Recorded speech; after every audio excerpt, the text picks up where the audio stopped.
Episode 1. Kanji Yukutani works obsessively as a pharmacist. At T University, Professor Kanji Yakutani is busy doing his work when Matsumoto calls out to him to inform him about the arrival of a pharmaceutical company representative to discuss the joint research. Kanji asks Matsumoto to escort the representative to the meeting area. He does research creating cures for diseases in memory of his sister who died from a tumor. He sees the photo on his desk and remembers how his younger sister Chiyu, who died of a brain tumor, once asked him whether she would get better if she took the medicine.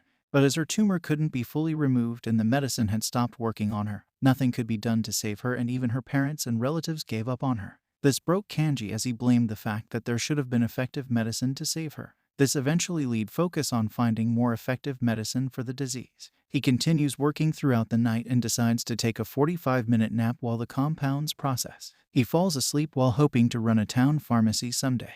Matsumoto comes in the next morning to find Yakutani's dead body. He dies in his sleep from overwork but abruptly awakens in an alternate world. When Yakutani tries to talk to a maid, he finds himself stunned by his voice and a new body. He quickly stumbles to the window to find himself in a city that looked like it stepped out of a painting. He learns he is a boy named Pharma de Medicis, whose family, the de Medicis, serve the royal family as doctors. He questions the maids and realizes he died in the office after working himself to death. The maid notes that Pharma's memories must be jumbled from the lightning strike and reintroduces herself as Charlotte Soller. As Charlotte gives a tour of the manor, she talks about Pharma's family. Charlotte mentions that they're nobles because of the divine arts they use. Both Pharma and Charlotte panic when Pharma doesn't remember how to use divine arts. Charlotte warns Pharma that he has to learn soon, or, in the worst case, he could be driven from his estate in shame. Pharma goes back to his room and thinks about the divine arts. Pharma is shocked to learn magic known as divine arts exist, and upon testing his powers, finds that he can summon all the elements of the periodic table using his knowledge of chemistry. He also finds that the medical knowledge of the world is stuck in the medieval age. Playing on the idea he has amnesia, he convinces his father Bruno to let him return to studying with his tutor Eleanor. He learns divine arts encompass earth, air, fire, water, and null, but null is extinct. He also learns no one can summon all the elements, and someone who can be judged unnatural, so he keeps his skill hidden.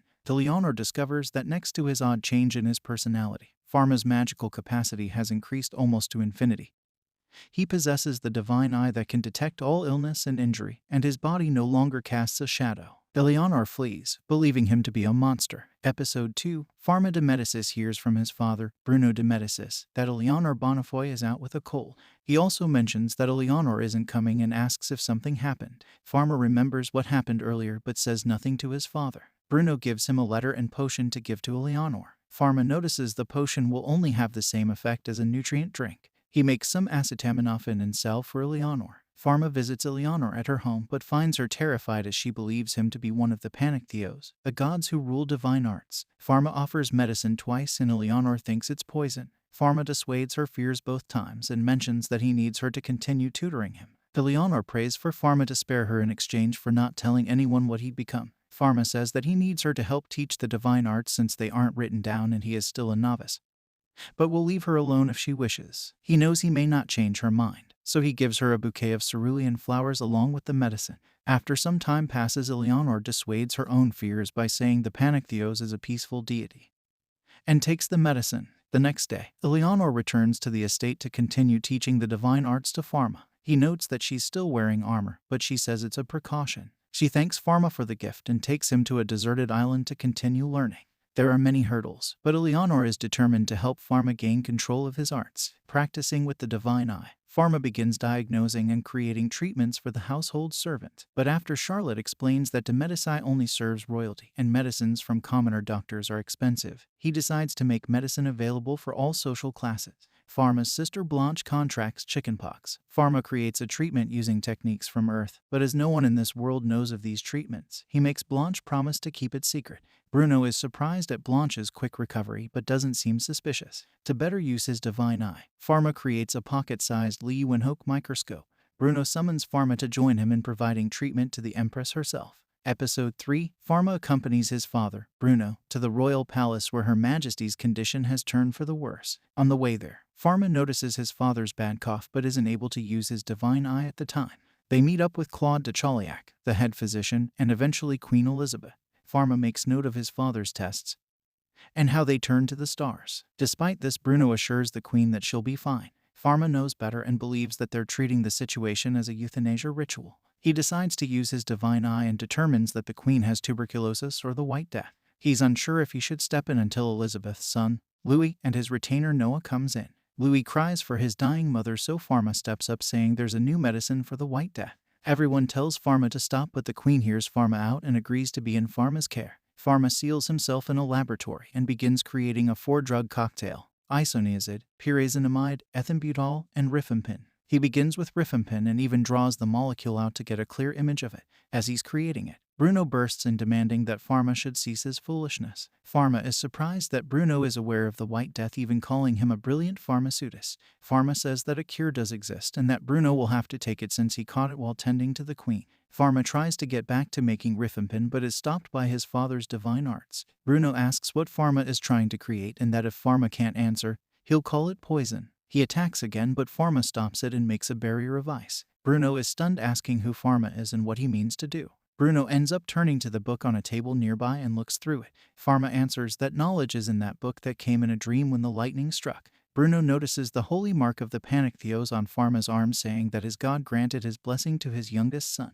Pharma asks Bruno to give the medicine to his majesty, but Bruno declines to say that Pharma should deliver it himself and bear its consequence. Pharma complies and lowers the ice barrier before going back to work. As Bruno looks on, he thinks about how his son used to cry over the lab whenever a mistake was made. Bruno asks if Pharma is still his son, and Pharma replies that he considers himself to be. Using his pocket microscope, Pharma proves to the court physicians that Elizabeth has tiny creatures in her lungs and explains the existence of bacteria. Convinced, Elizabeth agrees to take Pharma's medicine for the 6 months required. Returning home, Bruno re-examines his own approach to medicine, as well as his failings as a parent. Pharma asks Bruno to continue teaching him, as despite his powers he must still learn to be a doctor. Surprised, Bruno agrees, accepts Pharma is still his son, and takes the medicine to cure his own tuberculosis. Episode 4. During the first 3 months of Elizabeth's treatment, Pharma and Bruno exchange information regarding medicine. Bruno mentions that someone was looking for the White Death cure, but he sent the noble on his way. Pharma says that while he's the only one who can make the medicine currently,